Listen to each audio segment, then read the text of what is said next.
در موقع ولیعهدی من این مملکت شاید 8 الی 9 میلیون جمعیت بیشتر نداشت.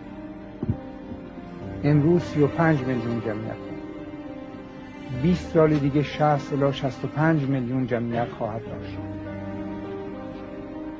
امروز که می آمدم در این خیابان ها به قدری ما بچه دیدیم که این 10 سال دیگه وارد بازار کار میشه. این کار میخواد، این شغل میخواد، این نون میخواد. برای کار و شغلش ما نیروی محرکه برق میخواد. برق باید تولید کرد.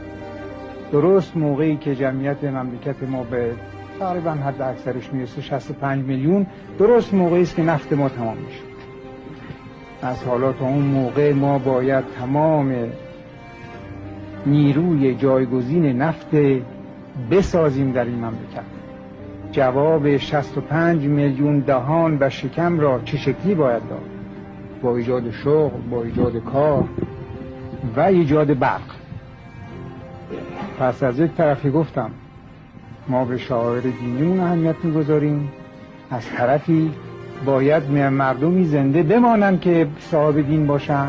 برای اینکه زنده بمانن برق براشون درست میکنیم و برق اتمیک براشون درست میکنیم.